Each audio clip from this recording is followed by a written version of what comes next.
Bem-vindos ao nosso canal YouTube com Falando Nisso de hoje. E a pergunta de Scarlett Moraes. Olá, professor, você poderia falar um pouco sobre os xistes e sua relação com o inconsciente? Uma pergunta direta, pontual, sobre um dos trabalhos mais importantes do Freud.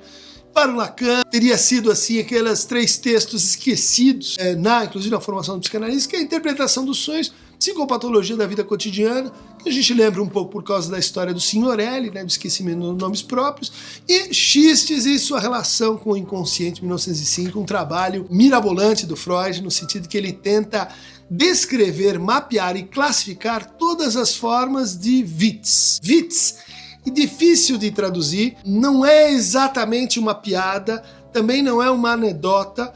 Em francês elas foram para mot de prix, que é o dito espirituoso. O Witz é uma espécie assim de gracinha, de gracejo, é algo que produz um certo efeito humorado, mas que nem sempre é o do nosso stand-up, da comédia, né, escrachada, que faz rir. Isso também faz parte, mas o Freud passa boa parte desse livro tentando distinguir o que é o cômico, que seria assim, o cara escorrega numa banana, em que você então ri do outro, ri da miséria que ele está passando, aquela situação assim, em que você ri da sua própria superioridade, né?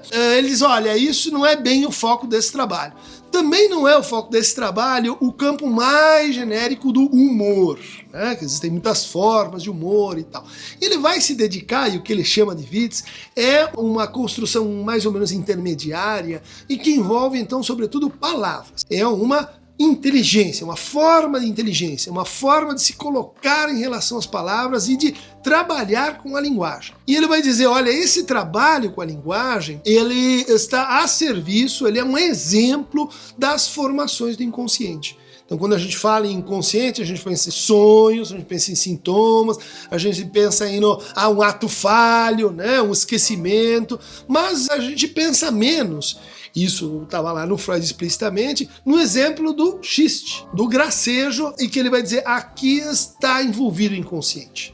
Está envolvido o inconsciente de uma maneira específica, diferente do sintoma e do ato falho, né?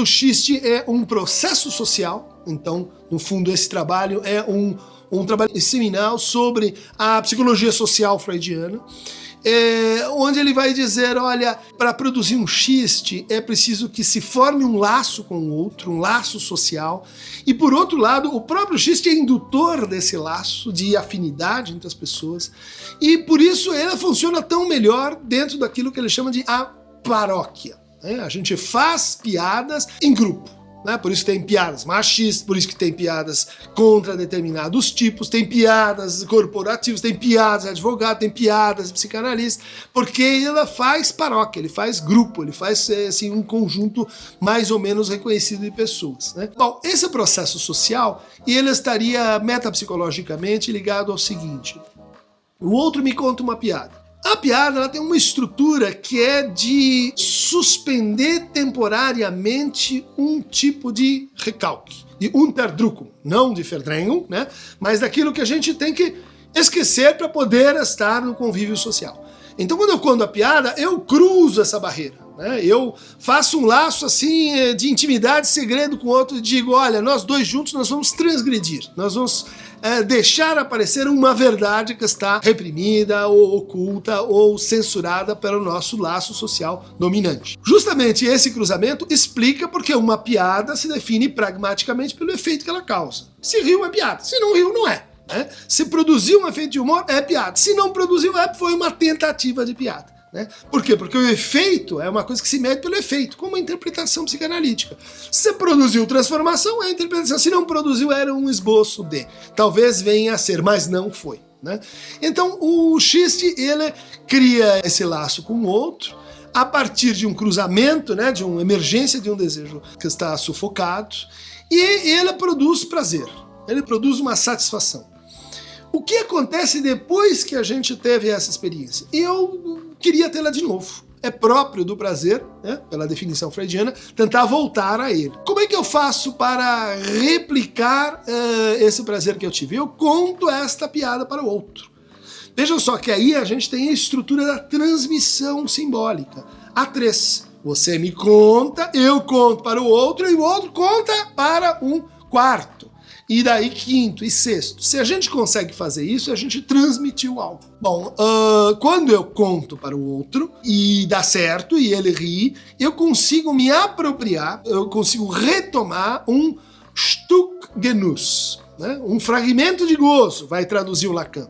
Por isso o gozo é sempre do outro, por isso eu estou sempre tentando recapturar, eu estou tentando comemorar, eu estou tentando pegá-lo de volta do outro. Né? E aí eu rio de novo, porque eu rio me identificando a ele.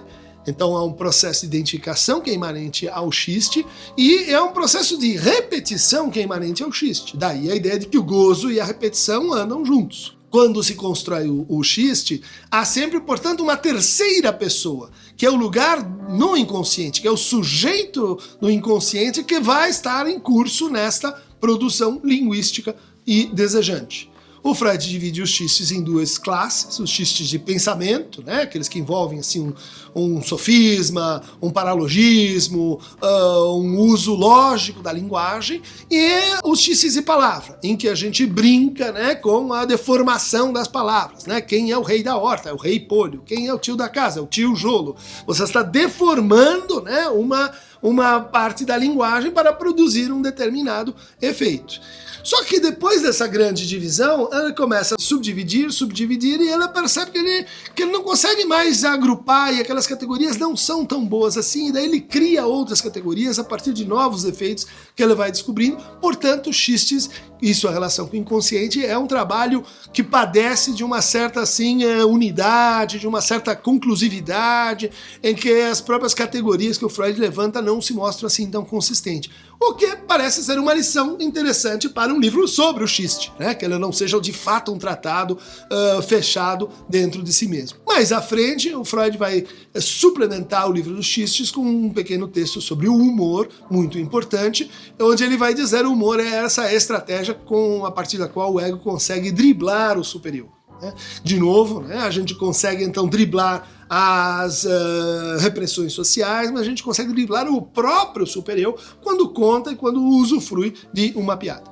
Então recomendo a vocês fortemente o livro de 1905, Xistes e sua relação com o inconsciente, e há alguns trabalhos onde eu tentei mostrar que o xiste ele dá a estrutura da interpretação psicanalítica. Palavra, pensamento, né? Mais adiante o Lacan vai dizer, olha, a interpretação em psicanálise ela tem 3 modalidades, né? Gramatical, homofônica e lógica. Bom, isso talvez já estivesse lá no livro dos xistes, né? Então quem quer estudar teoria psicanalítica da interpretação em sentido clínico, leia o livro dos xistes. Por hoje, então, queridos piadistas, palhaços e congêneres, é só. Clique aqui no Aqueronta Movebo e receba mais fragmentos de Stück Genuss para vocês.